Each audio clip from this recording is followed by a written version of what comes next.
Welcome to SuperLap Scotland for 2024 here at Knockhill Racing Circuit, a championship which is starting to grow back in strength, seeing good numbers at round number 1. Sunday the 21st of April unfortunately brought a little bit of a damp start to the day, which made it quite challenging for everybody in SuperLap Scotland, but as the cars all took the track for the first time in competition in 2024, everybody looking forward to having a good session on track. Notable guys making their way back, 35, Stephen Henderson, who we haven't seen for quite some time. Stephen Henderson, who used to come down in a small kit car. And Lance Gould, who steps over from Legend Racing, another man who's also been doing some GT racing.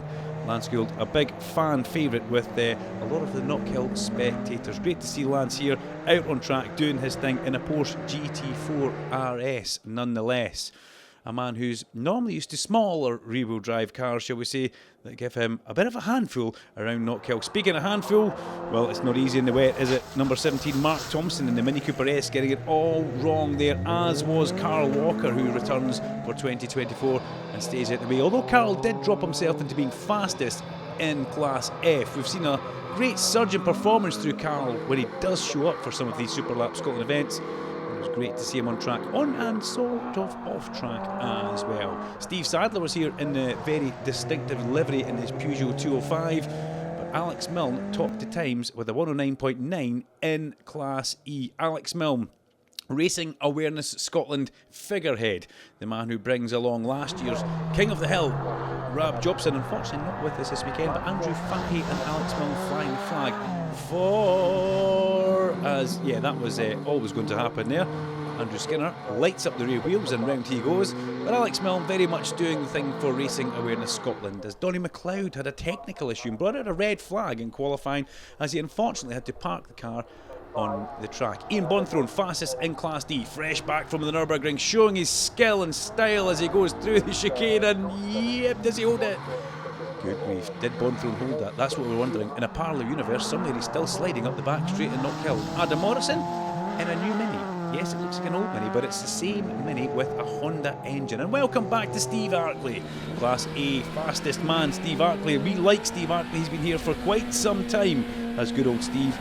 And actually in Class B, sorry, thank you very much. That car has generated more wings and little bits of downforce and performance than many other cars over the year. Fraser from Japcom was also back, Fraser McNeil, and a lot of work gone into Fraser's car. You can see the cutaways round about the back wheels or the front wheels of the car as well. Lots and lots of aerodynamic work by Fraser.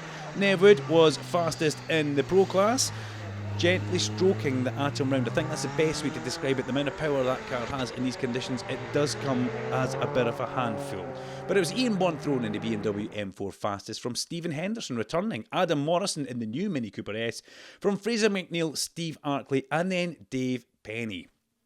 Well, that was qualifying. We then moved into the finals of SuperLap Scotland, and they go in qualifying order. The big question is, would Bonthorne be able to keep it together for the final?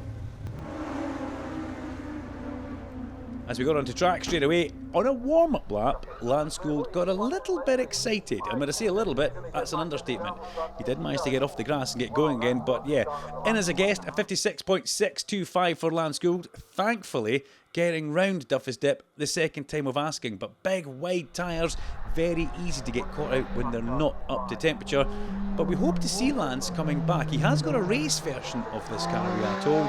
As I did say, a man who is very, very fast around here in the Scottish Legends Championship a few years ago. Carl Walker, third in Class F, a 107.3 for Carl Walker, just unable to turn it on straight away at the beginning to get the car really in the operating window. And you can see there was still tricky damp patches on the way around the circuit, so you had to kind of thread the needle at certain corners. Andrew Fahey went into second in Class F with a 106.9 in his Renault Megane. I'm going to say trusty Renault Megane, because Andrew does put that car very much through the paces and sometimes through the tyre wall at this corner where we have seen last year, but nothing like that this year. Andrew already up to pace in the Racing Awareness Megane.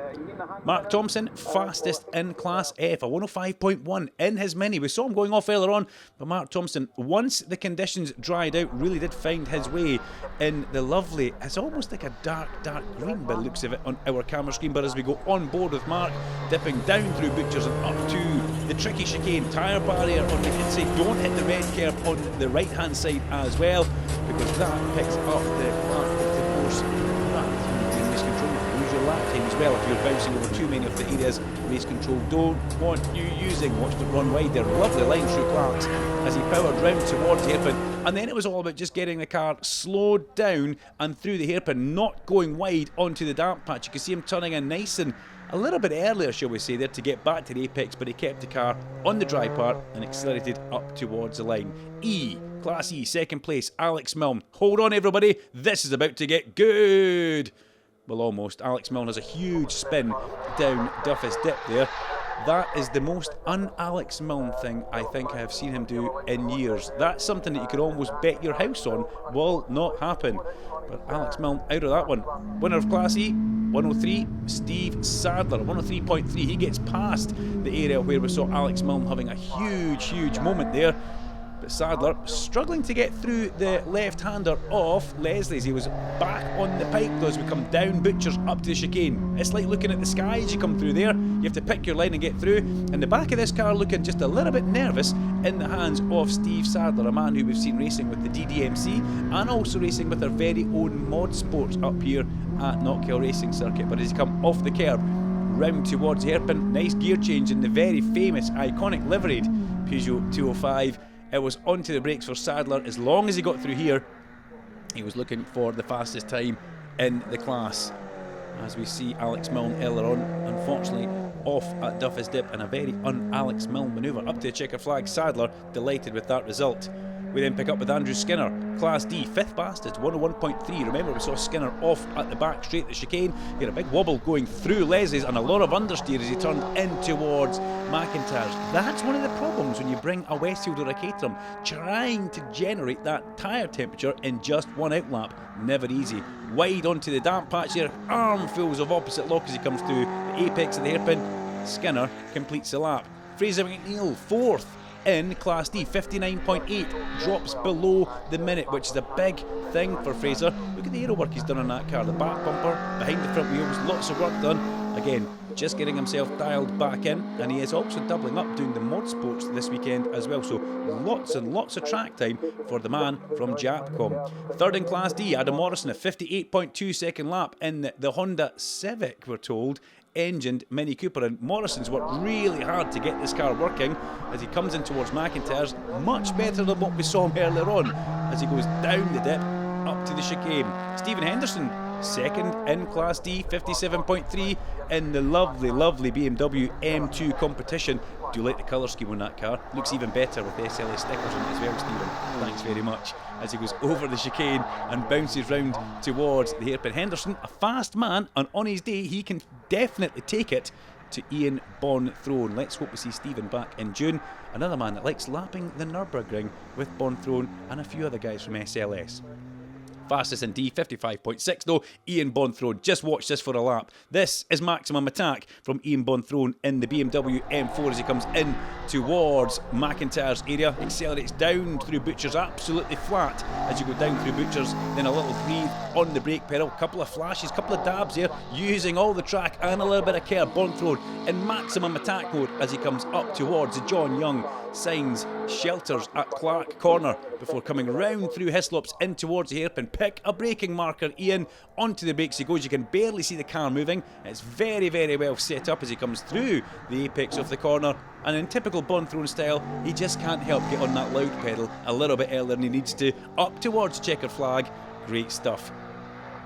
2nd in B class with a minute .8 was Steve Artley. Steve again suffering just a little bit with getting the tyres up to temperature, but in the latter part of the lap, that's when Artley really comes alive as we see him into the hairpin, down the gears on the new paddle shift system that Steve's put into this car.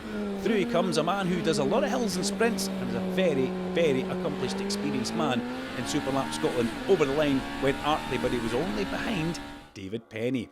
Dave Penny in the Caterham. We saw earlier on. Skinner struggling to get the tyres up to temperature. Let's see what Penny's like as he comes through. McIntyre's a little bit more work on the outlap to try and generate heat. Gives the reward back for the hot lap, and Penny neat and tidy as he goes through the black circle chicane and climbs up towards Clark Corner. Looking pretty good to get back to a nice apex at the top of the hill. And that early work in the outlap to generate the tyre and brake temperature, as we see a big lock up in towards the hairpin actually. So a little bit aggressive on the brake pedal there as they come through.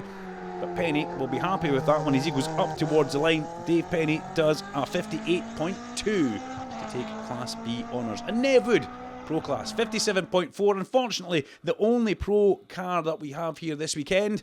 But Nev making his way around in the area latum after a very, very cautious approach through qualifying, which is understandable because this car is a bit of an animal and it seems to grow more aero every time he brings it down from Pickwick Performance, which is up there in Inverness. Nev will tell anybody what he has done to his car and he's very, very proud of this aerial atom. It's the only one we have in the championship just now, but we do like watching Nev as he comes in towards the apron, down the gears on that car, get it through the corner and accelerate up the straight towards the finish line. Nev Wood crosses the line. He does a 57.4.